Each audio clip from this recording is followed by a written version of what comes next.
All right, welcome to the office hour tonight. So let's dive in on our first problem. So this one is pretty challenging.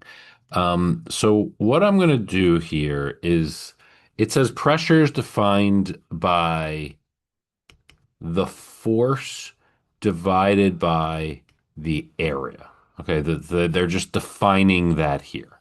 All right, so what we have is two plates. We have a large plate, which we can say is a circle, so the area is pi r squared. And I'll call that A sub L. And then we have a small plate, so area of small, where the radius is one half of that. So that's pi. It has a half r and then squared. So that simplifies to 1/4 pi r squared. So if we remember like scale factors, if the radius is half, the area will be 1/4. So then we have this constant pressure. So I'm going to go over here and I'm going to make two equations out of pressure. So one pressure for the smaller plate is going to be whatever the force of the smaller plate is divided by the area, which is 1/4 pi r squared. And then it tells us that the total amount of force on the two plates is 2,900 pi. So the force on the second plate must be 2,900 pi minus F all over that area is pi r squared because that's the larger plate. And then since these both equal P, they equal each other. And when I set them equal to each other, basically, what I'm going to do is they both have pi r squared on the bottom. And then this one dividing by 1/4 is like multiplying by 4. So I could multiply top and bottom by 4. So I really get 4F equals 2,900 pi minus F. And then I'm just going to solve that. So 5F equals 2,900 pi. And then F is whatever 2,900 pi is divided by 5. So 2,900 pi divided by 5. I get about 1822. So it says to the nearest integer. I got 22.1, but answer must be C. Okay. Again, that's a very challenging problem. All right, let's move on to number two. So the way that I like to do these, so it says a solid block of granite has a density here. So instead of like worrying about like a density formula, just like write it out as units. So it's 2,650 kilograms per cubic meter. And then that has to be the same as the block of a shape of a cube, each length that to the nearest opponent. What is the mass? So we don't know the mass, so we go X kilograms, right? And then we have to find this is the volume down here. So this is what it is like generally. And then what we're going to do is we're just going to set it equal to like maybe a different mass and a different volume and kind of like solve for that. But for the volume that goes down here, this is in the shape of a cube where each length is 1.2 meters. So if I want to find the volume of a cube, I just cube that. So this down here is 1.2 cubed. And then I'm just going to cross multiply. So there's an imaginary 1 here. So this is just x times 1 is x. And then this number is just going to be 2650 times 1.2 to the third. And if I do them in the calculator real quick, I get 4579.2, which is answer choice D. Okay, this is how I like to do these density problems. It's basically mass divided by volume equals mass divided by volume, but I just do it as far as units, so I don't even know if to remember that.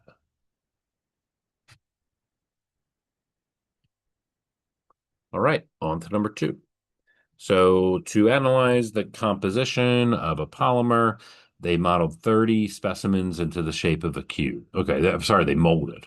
So we have a cube. The length of the edge is 2.5. If the cube has a mass of 12 grams, what's the density of the cube? So again, they want it in grams per cubic centimeter. So it's 12 grams per. I just need to figure out how many cubic centimeters there are. Well, if the length of the cube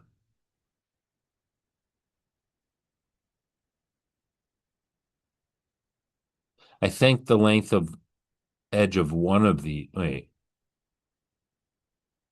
They molded 30 specimens into the shape of a cube. If the length of the edge of one of these cubes, okay, so I think we have to do, yeah, if it's only one of the cubes, and then I guess there's 30 of them.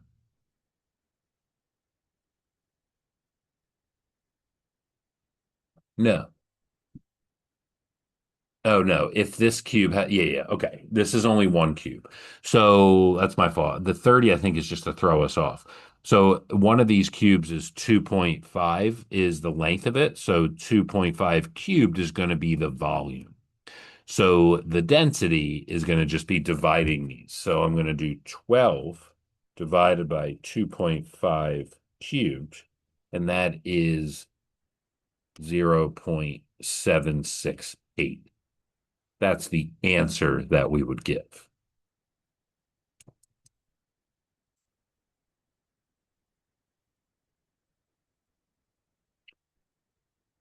Yeah, it was just the only thing I was questioning was if, but it doesn't say that the specimens themselves are cubes. It just said the 30 of them together make a cube. And if this cube has a mass of 12 grams. So I think we're just finding the density of the one cube. I don't think it has to do with the 30.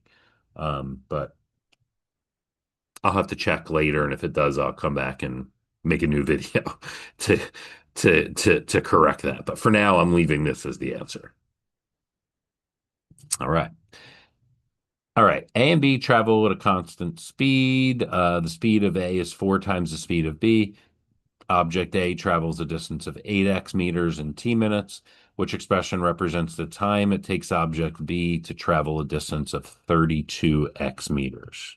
So what I'm going to do is I'm just going to model A and B using distance equals rate times time.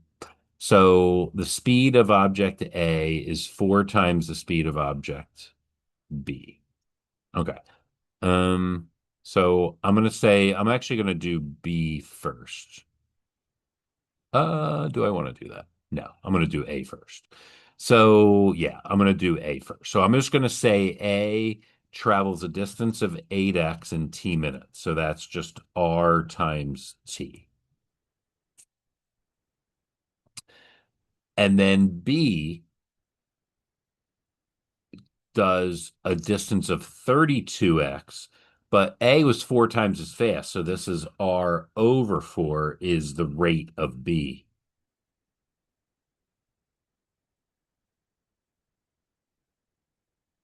in some different time.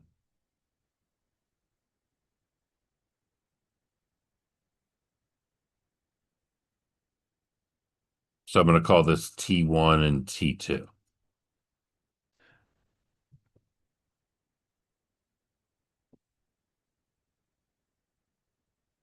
Okay. And then, and T1 is this T. I could, I just, I could leave it, but I'll just keep it this way. Okay. So now what we're going to do is we're going to solve for T2. Okay. So T2 is 4 times 32, which is 128x over R equals T2. But we want it in terms of this T1. So notice T1 is 8x over R. So if I just divide 128 by 8, 128 divided by 8 is 16. All right. So this is really 16 times 8x over R. And 8x over R is T1. So that's 16 T1 equals T2. So that means the time that it takes is 16 T, because I call T1 T, or I call T T1. So the answer is 16T. Pretty complicated problem.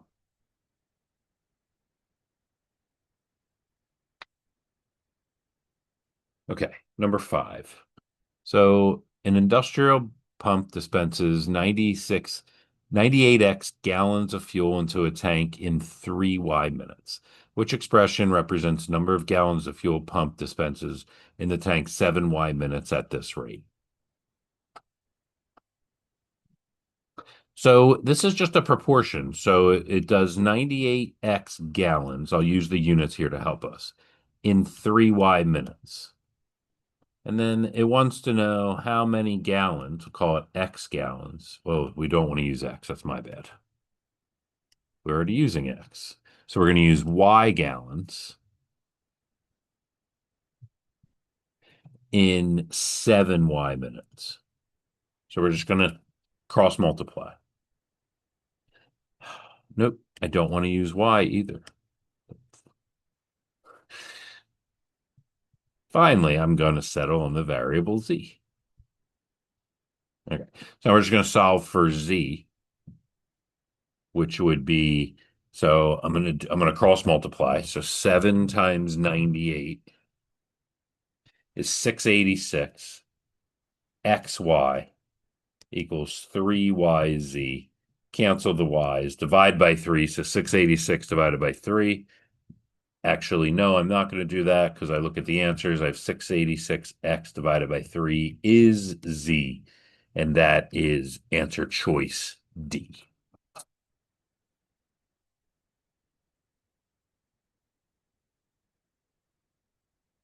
All right, number 6. An automated combine harvester processes wheat at a rate of 9,000 square feet per hour. So that's 9,000 square feet per hour. Which of the following is the closest to the rate in square meters per minute? So here, I'm actually going to just move this. So I'm going to put it down here so I have room to do the conversion factors. So I've got 9,000 square feet per hour. And I want to change square feet to square meters per minute. So the first thing I'm going to do is 1 hour is 60 minutes. So the hours cancel. So now I have my minutes.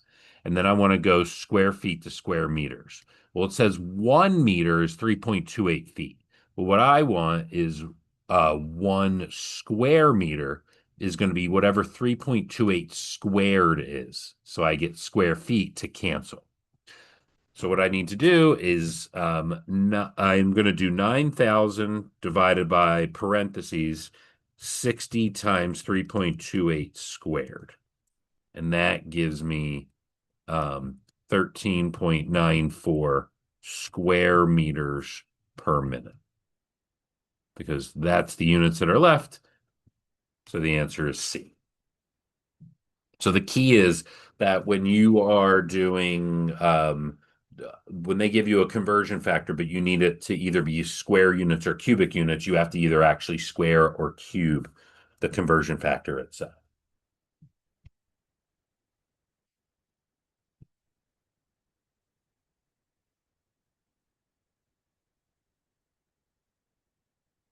Okay, on to number 7. So, a bakery creates a granola blend by mixing 5 cups of oats with 8 cups of dried fruit. The bakery prepares a second batch using the same ratio of oats and dried fruit as the first batch.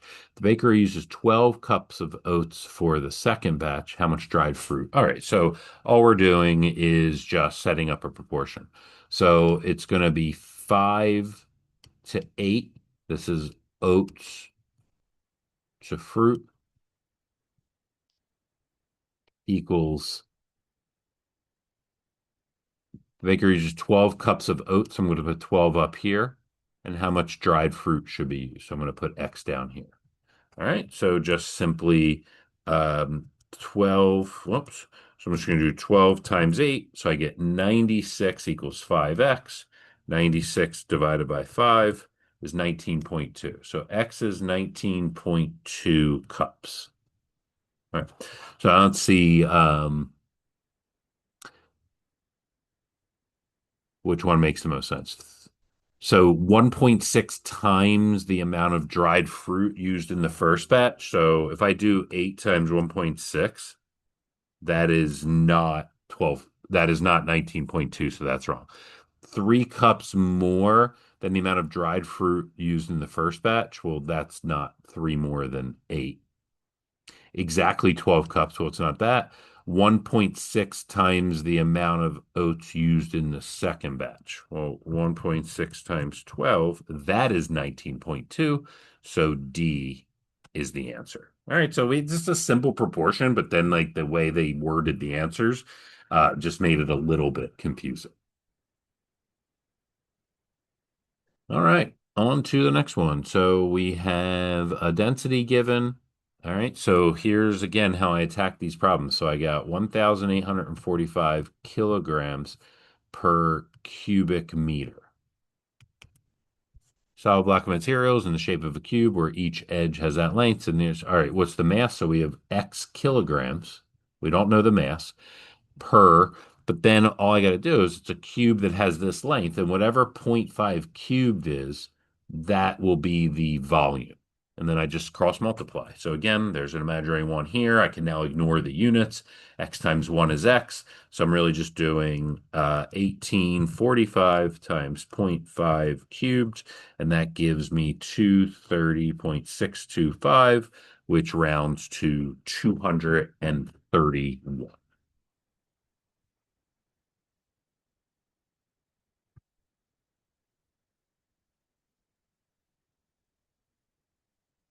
Okay, so we want the value of R.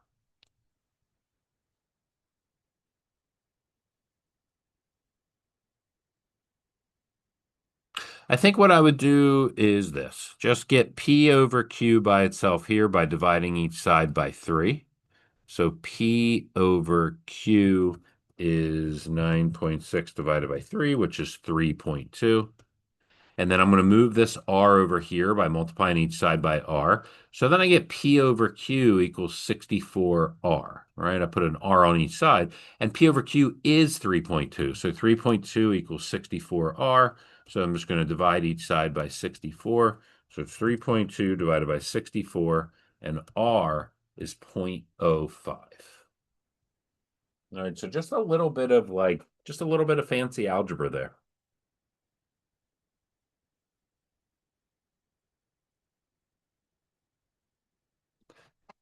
All right. So we got a table of a bunch of information. 18 largest solar power installations. All right, capacity is.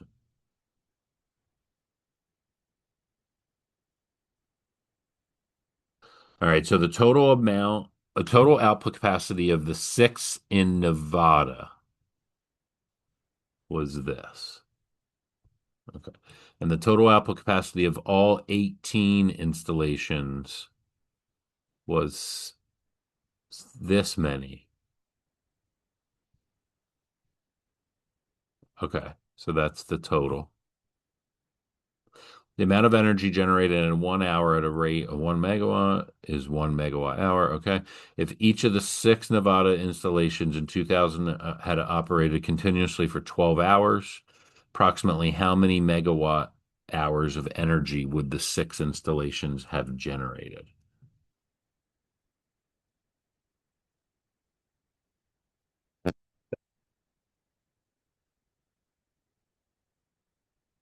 I need to read that again. Okay. The amount of energy generated in 1 hour at a rate of 1 megawatt is 1 megawatt hour. Okay.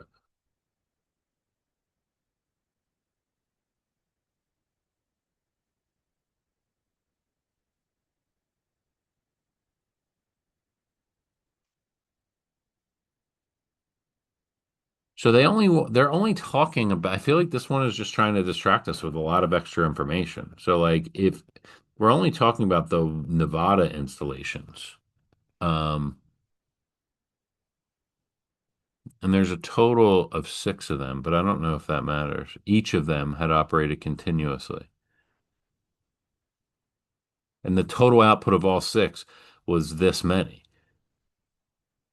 So if we want to know how many megawatt hours, it's just that times 12. So it should just be 2150 times 12. And if you do that, you get 25800, and the closest is 26,000. Yeah, I just want to double check that. Yeah, it's a lot of extra information. So all we needed was the number of megawatts for the six total. If they're each operating at 12 hours continuously, the amount of energy generated in 1 hour. So then if you just multiply that by 12, yeah, okay, I'm going to go with C. All right, that's an interesting problem. All right, let's move on. All right. So a tech startup recorded K active users. The number of active users tripled each year until there were 4,050 active users. What's the value of K? Okay. So we start with K, then we triple, and we triple so each year. So it tripled to first year was 2020, second year 2021, third year 2022. So it tripled three times, and then that gave us 4,050. So really, 3 cubed is 27K equals 4,050, and then 4,050 divided by 27. So K is 150. So you really just need to figure out that. I mean, it's pretty obvious. 2022 divided by 2019 is, I just like to double check for some reason. So it tripled three times, so it multiplied by 27 to give you 4,050. So the answer is 150. All right, let's move on to our last problem. So it's expanding, so the surface area is increasing at a constant rate of 3 square inches per hour. So we want to change that to, okay, so it's 3 square inches per hour. And we want to change it to square meters per hour. So we've just got to change square inches to square meters. So there are 144 square inches in 1 square foot. So 144 square inches in 1 square foot. And then it tells us there's 1 foot in this many meters, but we need square feet. So 1 square foot is equal to whatever 0.3048 squared that many square meters.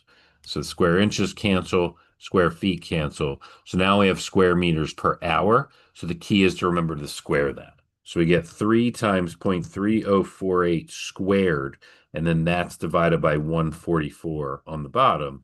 And you should get 0.0019. That's square meters per hour.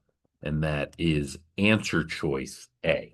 So again, we saw it in a problem earlier. You just got to remember when they give you see this conversion factor, they actually gave it to us in square inches and square feet, but this one they didn't. We had to actually square it ourselves.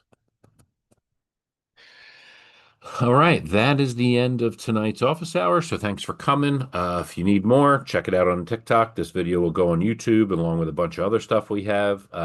Check out, need more one-on-one tutoring, or we have 8-week prep courses. Also check out our daily SAT challenge. And that's about it. All right, have a good one.